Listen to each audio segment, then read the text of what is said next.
It is Thursday, April 2nd, 2020, and you are tuned into DIRTRACKR Daily. I'm Justin Fiedler. Big night last night for the dirt racing world. Hope you got a chance to tune in. World of Outlaws Sprint Cars and Late Models brought their iRacing Invitationals over to Fox Sports 1 in prime time. Really fun show. They started about 8 o'clock last night. Adam Alexander, Jeff Gordon, Clinton Boyer, they were all on the broadcast. They had Johnny Gibson in studio to call the action. Kyle Larson actually raced both features, the sprint car feature and the late model feature.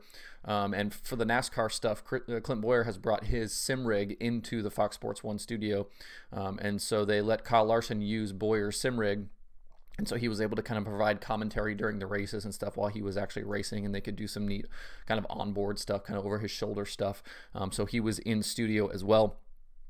Unlike the other shows, kind of because of the window of time and trying to get both features in, they kind of did a little bit different than we've seen for some of the other iRacing stuff here the last couple of weeks. Only 20 drivers were invited for each feature. They did not do all of the prelim races and the heat races and qualifying and all of that stuff. And then they kind of added in a couple of extra drivers. We saw some new additions: Kyle Busch, Chris Madden, Brad Sweet, Tyler Courtney, and Rico Abreu were a few of the names that we haven't seen yet in some of the other iRacing shows. And they basically just lined them up and ran the features.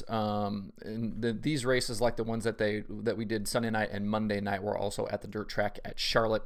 In this 35-lap sprint car feature to start the show, Kevin Swindell, he made big moves at the start. He started 7th, but actually led the opening lap, and then he led up to lap 21. Christopher Bell got by on lap 22.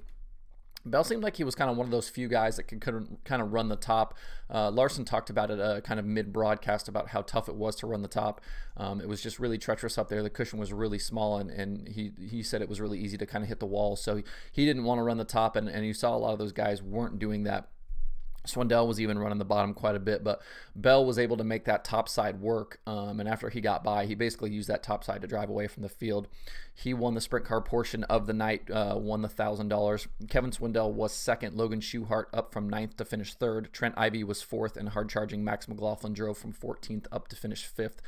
He's been in that NOS energy drink car that looks a lot like Sheldon's car. Following the sprint car race, the late models took the stage for a 50-lap feature.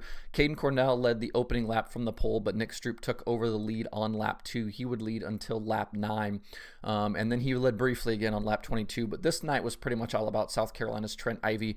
Ivey has been running both the sprint car and late model races that we've seen up to this point and has done really well.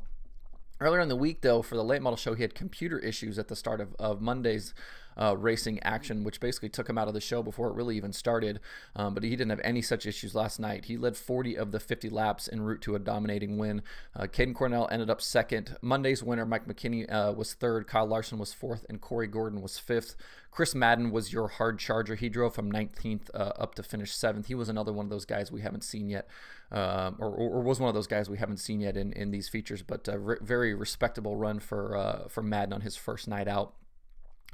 Going forward, I'm not sure about the schedule for some of this stuff. Stay tuned to the Outlaw websites and social channels for kind of changes and what the invitationals are going to look like going forward.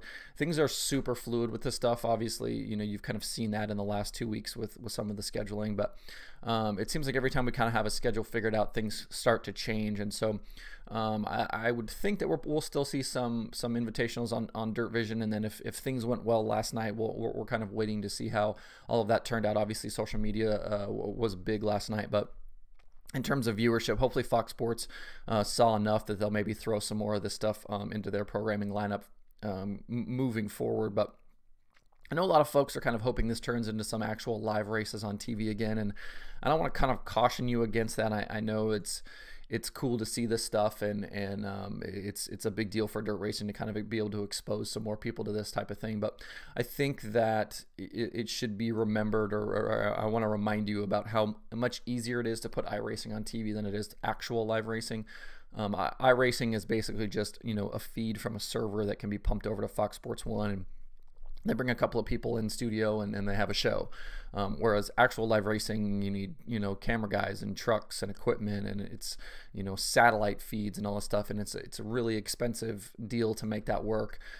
Plus the fact that dirt racing is you know, difficult for TV to do just because of, you know, the amount of time needed to run a full show live on television. So a lot of obstacles of putting live dirt racing on the show, and I don't want people to kind of get overly excited thinking this is going to lead to World of Outlaws live on Fox Sports 1, because I'm not sure that that's actually going to be the case. But you know, I don't want to say never, but don't, you know, don't make this into you know, that Fox Sports 1 is going to all of a sudden see the appeal of dirt racing and make this happen. But, you know, anything's possible, so, you know, certainly that could change. But and I think the other part of this is the series are actually making real money off of the streaming platforms.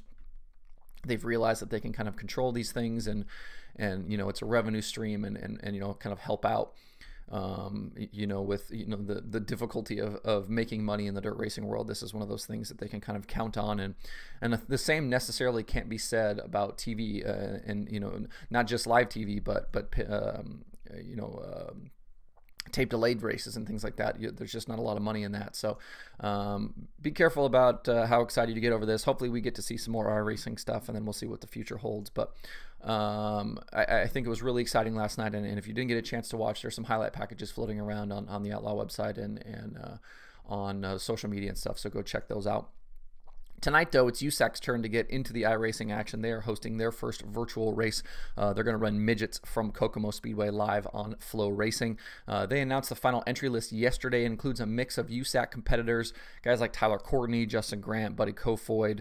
I think I saw Thomas Meserl on that list, a bunch of the USAC guys, you know, the normal names you would see.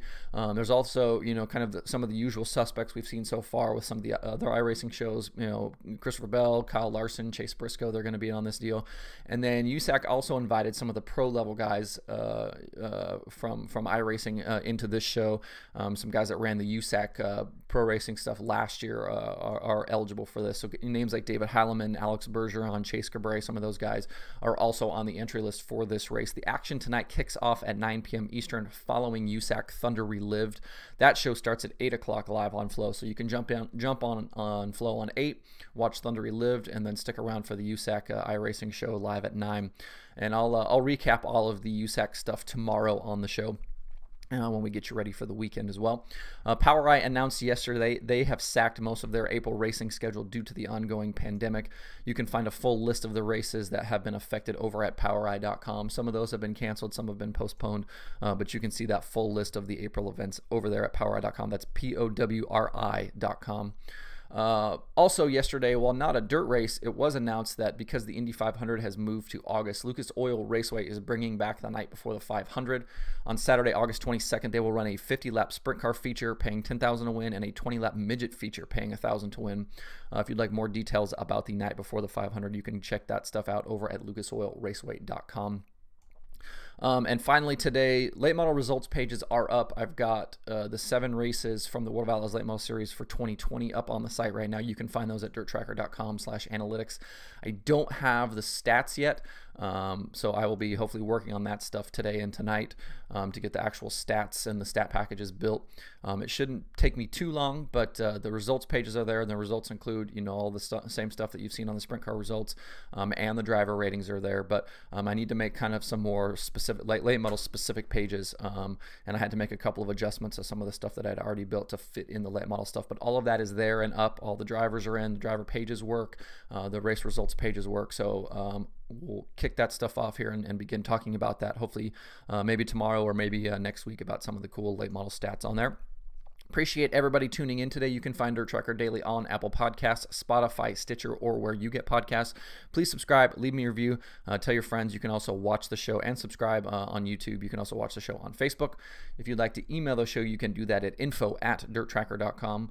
That's one of the best places to get in touch with me. You can follow along with DIRTRACKR at facebook.com/DIRTRACKR, twitter.com/DIRTRACKR, and the website DIRTRACKR.com. You can follow me personally on Twitter at Justin_Fiedler. You can also sign up for the DIRTRACKR weekly newsletter on the site. I send those out once a week, just a couple of bullet point items and cool things that I've found through the course of the week that I would like to share with you guys. Hope everybody has a good Thursday. Hopefully get a chance to check out some of that stuff tonight live on FloRacing, and we will see everybody tomorrow on DIRTRACKR Daily.